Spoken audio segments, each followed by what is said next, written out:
Good morning. Today I'm going to be reviewing the Seiko SKX009J1. I bought this watch from Amazon for £329. So firstly, let's look at the box that the watch comes in. The SKX009 comes in this white cardboard outer box, and inside the outer box one has the white cardboard watch box. The lid of the watch box is hinged and it's finished to an acceptable standard with the Seiko brand logo in silver on the lid. So one opens the hinged lid and inside the watch box is fully lined with a fabric material, and the watch itself sits on a padded pillow cushion as one would expect. Personally, I would like to see a better quality watch box than this, but however, this is the kind of watch box that Seiko is using and it is acceptable. The watch is presented in a good way. I'll talk you through the other items that come with the watch. One gets this silver cardboard tag with the watch, and on the reverse it has the reference number of the piece, SKX009J. The J in the reference number denotes that this is a made in Japan version, as opposed to the K series, which is made in Malaysia respectively. Firstly, I just want to dispel a popular myth which is propagated on social media and watch forums, that the made in Japan J versions of the SKX are of a higher quality than the K series made in Malaysia respectively, but that's an absolute myth. There's no difference in the quality control or the build quality of both versions, the Malaysian and Japanese versions. So really one is just paying extra for the J version because it says made in Japan on the dial between the 6 and 7 o'clock indexes on the dial. But the reality is they're identical watches regardless of whether they're made in Malaysia or Japan. This tag also says caliber 7S26, which is the automatic movement used in the watch. One also gets this cardboard tag on the strap which says Seiko 5 21 joules made in Japan. So it's actually erroneous because this isn't a Seiko 5, it's an SKX. But I think the reason for this is it uses the same 7S26 movements with 21 joules as the early Seiko 5 movements. The Seiko 5s are now often using the 4R36 as an upgrade to this 7S26. The SKX 007 and 009 were made from 1996 to 2019 inclusive, and then they were discontinued in favour of the successor, the 5KX. So I think that explains why it has that 21 joule tag, even though it's not a Seiko 5. So one also gets this Seiko European Guarantee instruction booklet, and it details how to make a guarantee claim. On the back page of the European Guarantee booklet, one has the warranty card. Now, I'm pleased to report that this watch comes with a 2-year European guarantee, and I bought the watch from Amazon, so the guarantee card isn't stamped as you would expect. But however, if you present proof of purchase, such as your receipts, your purchase receipt or invoice to the Seiko authorised dealer with the watch, they will honour the 2-year guarantee even if the warranty card isn't stamped, so that's reassuring to know. One also gets this owner's instruction manual, which is very comprehensive. It's translated into multiple foreign languages, and it goes into great detail how to operate these various Seiko caliber movements, including the caliber 7S26 used in this watch. So very useful read if you're unfamiliar with Seiko automatic movements, and specifically the 7S26 used in the SKX. So with regards to the SKX 007 and 009, as I've discussed, Seiko have been producing this watch since 1996. But from 1996 to 2019, when the watch was discontinued, the SKX series were known for having a characteristic quality control build quality issue, and that was either chapter ring misalignment or alternatively bezel insert misalignment.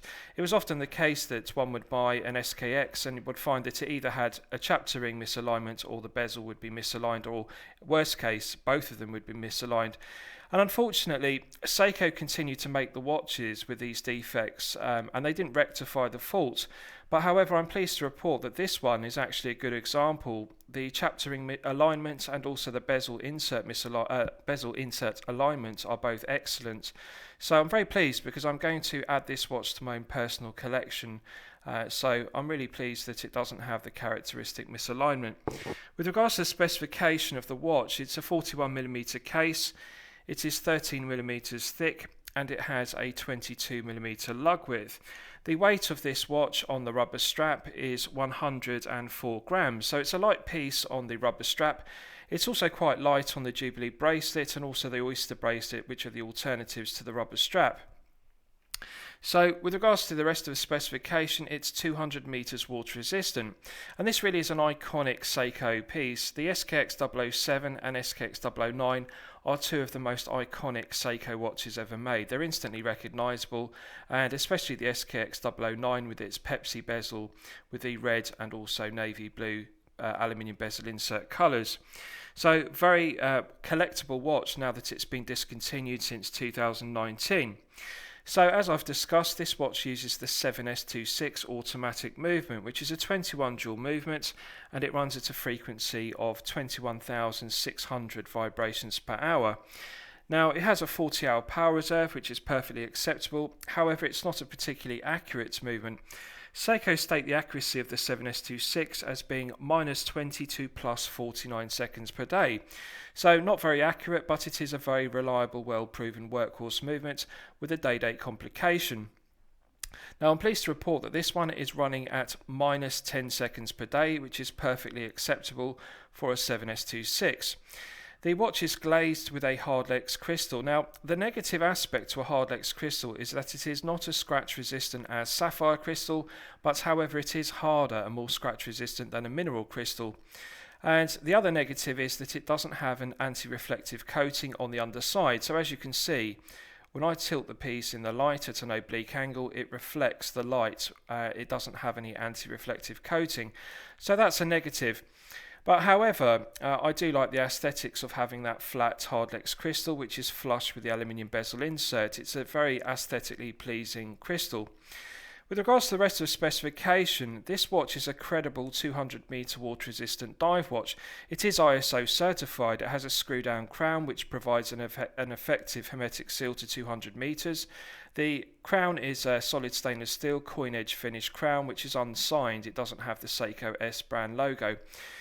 On the reverse of the watch, it has a solid stainless steel screw-down case back, as one would expect, which provides a second effective hermetic seal to 200 meters. So both the screw-down crown and the screw-down case back mean that the watch does meet all the criteria of an ISO certification, so it is a genuine 200 meter certified dive watch. On the case back, it's embossed with the Wave logo. Now, this Wave logo is an iconic feature of Seiko watches, and it's often erroneously referred to as a tsunami wave, but that's actually incorrect. The correct name of the wave is the Wave of Kanagawa. So although it does look similar to a tsunami wave logo, which was also used on early Seiko watches, actually the Wave of Kanagawa is the correct name of the wave. So it's nice to see that feature on the SKX. It just adds to the pedigree of the watch. The underside of the case and the screw-down exhibition case back are finished to a flawless polished mirror finish, which is very aesthetically pleasing. On the flanks of the case, the undercut is also polished to a flawless mirror finish, which contrasts beautifully with the brushed satin finish on the tops of the lugs, and in between the lugs is also finished to a flawless mirror finish. I really like the bezel action on the SKX series, both the SKX007 and 009. Seiko watches have a nice firm resistance bezel action. It's a nice firm bezel with loud clicks, and there's minimal backplay, so it's a very well executed ratchet mechanism on the bezel. And as I've discussed, usually misalignment is a problem, but this one aligns perfectly, as you can see. Both the 12 o'clock index on the dial, the chapter ring, and also the bezel inset all align perfectly. So I'm really pleased about this piece because I'm going to be keeping it in my collection. Now, the reason why I bought the watch on a rubber strap rather than the Jubilee bracelet, or alternatively Oyster style bracelet, is because the quality of the Jubilee and Oyster bracelets that come on the SKX007 009 are poor quality, to be honest with you. The least expensive option is to buy the watch on the rubber strap and then upgrade the strap to a solid stainless steel Oyster or Jubilee bracelet from Strapcode, which is what I'm going to do. But with regards to the rubber strap, it's quite stiff, but it's very durable, and these rubber straps do actually break in. The more you wear them, the more supple they become. So initially they feel quite hard and quite resin-like, but if you wear the watch daily, they soon break in and actually become more flexible the more you wear them. On the end of the rubber strap, we have a second Wave logo for Seiko. Again, the Wave of Kanagawa is on the bottom of the strap, the same as the case back. And the other end of the strap has a brushed satin finish buckle and clasp. So you can see it's actually very well executed. It's a very functional tool watch aesthetic. So the buckle is made from stainless steel, and as you can see, it's engraved with stainless steel. So very durable strap, and it's aesthetically pleasing. Now, I'll just explain the expansion ridges, because it's not just for aesthetic purposes that Seiko add those waves into the strap. The idea is that when one is submerged, what happens is the strap has a tendency to expand, and the straps allow for that expansion, so that when the wetsuit that the diver is wearing expands underwater, the strap doesn't split. It actually has that give, and the strap is able to expand with these waves straightening out. So when you dive and the wetsuit swells up, the strap swells up with the wetsuit, so you get a comfortable fit. You don't have to readjust the strap to allow for that expansion. So the waves, the expansion gap waves, they're actually a very clever design, and they're actually very functional. Personally, I prefer a strap to be flat and smooth rather than having waves, but however, from a functional perspective, they are actually very useful if you're actually intending to use this watch as a 200-meter water-resistant dive watch, which is its original intention. So what are the negatives of the watch? Well, if you're buying one of these, it's really pot luck whether you get one with chapter ring misalignment or bezel inserts misalignment. They are the negatives. The quality control and the build quality of the SKX was comparatively poor. And it's a real shame that Seiko never addressed that during the production years between 1996 and 2019. Really, there's no advantage of buying a made in Japan version and paying the extra over the made in Malaysia version, because they both suffer with chapter ring misalignment. It's a very common problem. On a positive note, this watch does present endless modifying opportunities. For example, you can upgrade the Hardlex crystal to a sapphire crystal. There's myriads of different bezel inserts and bezel options, and many different companies such as Dagaz watches and Yabokis supply parts for these watches. So you really can customize and modify the watch to your heart's content and personalize the watch to make it your own personal specification. So that's something that's really good about this watch, and I'm actually looking forward to keeping this one standard in my own collection by just upgrading the rubber strap to a strap code Super J Louis, which is a Jubilee bracelet, because I think that will finish the watch to perfection. So I think this watch is going to become highly collectible in the future now that it's been discontinued. And really the only worthy contender to this watch is the new Seiko 5KX, which I've recently reviewed, which has the 4R36 movement. So the main disadvantage of this watch is the lack of hand winding and hacking. The 7S26 is a very reliable, well-proven workhorse movement, as I've discussed. It's not particularly accurate, but it is incredibly durable. It's nothing unusual for the 7S26 to run for 15 to 20 years without any servicing or regulation whatsoever, and they never break down or fail. They're a very tough, durable movement, but it's just a shame that one cannot unscrew the crown to hack the movement and set the time precisely to the second, and one also can't top up the 40-hour power reserve by manually winding the crown. So it's another popular modification that collectors make. They upgrade the 7S26 to a 4R36 movement, and that really is a worthwhile upgrade to gain hand winding and hacking. So I'll give you a wrist shot and you can see how the watch fits on my 8-inch wrist. Now I'm pleased to report that this standard rubber strap that you're looking at here does indeed fit even my 8-inch wrist. It's often a problem I have with watches, but as you can see, there's plenty of room there for me to fit it. So I'll just engage the keeper and you can see how it looks when it's on my wrist. So as you can see, very snug fit due to the 46mm lug-to-lug measurement. So I would say that although this is a 41mm case, it's a large piece, it will fit collectors with a smaller wrist of 6 to 7 inches, and it will also fit a collector with a larger wrist of 7 to 8 inches respectively. Due to the flat profile of the Hardlex crystal and the flush fit of the aluminium bezel insert, it does fit very low profile even though it's 13mm thick, so it will slip easily underneath the shirt cuff, and as you can see it does fit very snugly on the wrist.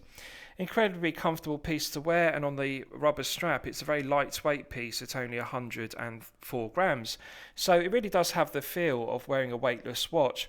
The feel-good factor of the watch is exceptional and I really like it, and that's why I decided to add this one to my personal collection. Now, with regards to the differences between the SKX007 and SKX009 respectively, they're very subtle. The main difference is the dial colour.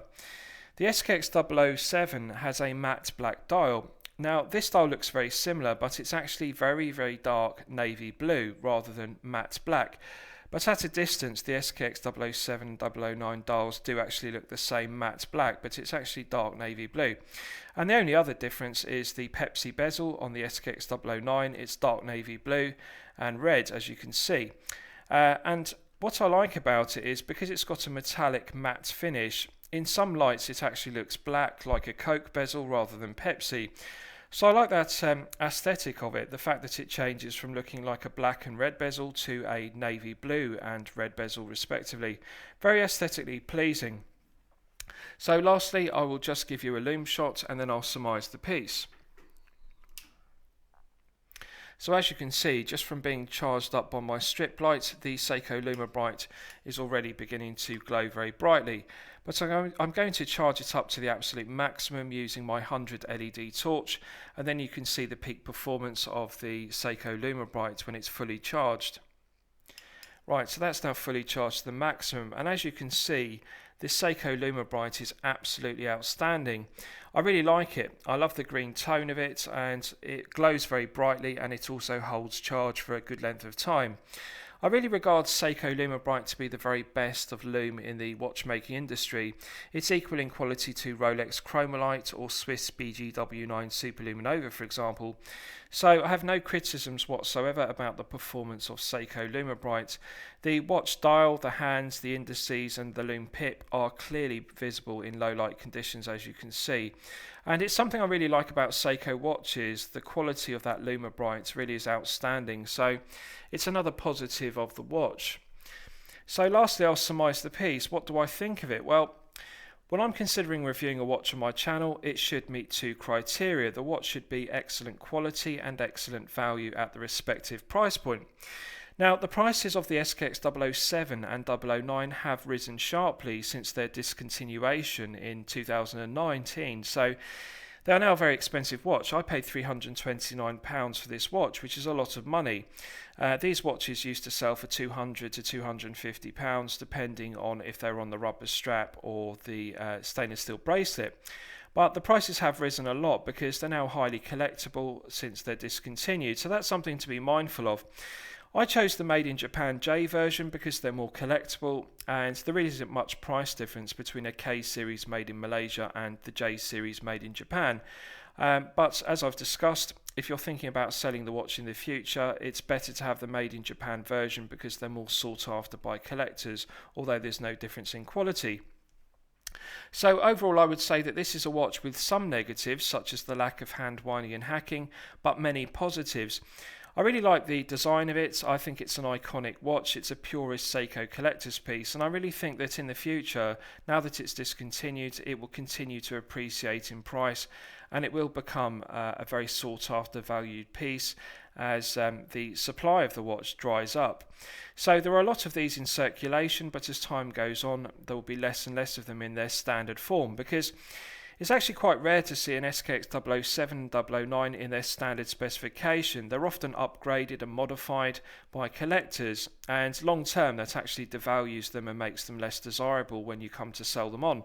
So I would say to you, if you're going to buy an SKX007 or 009, buy the Made in Japan J version because that's the sought after version, and also don't modify the watch. If you're happy with the way it looks, then put up with the fact it has a hard Lex crystal and the 7S26 movement, because in the future they will be the ones that are sought after by purist Seiko collectors. They want the original version, which is unmodified. So I'm looking forward to fitting the strap code Super J Louis Jubilee bracelet to my watch and adding it to my collection. I highly recommend this watch to you for your consideration. I think it's a very good piece. So I would simply describe it as being both excellent quality and excellent value, and I absolutely love it. So I hope you've liked my review of the Seiko SKX009J1. Please feel free to post your own comments below the video. Thank you very much.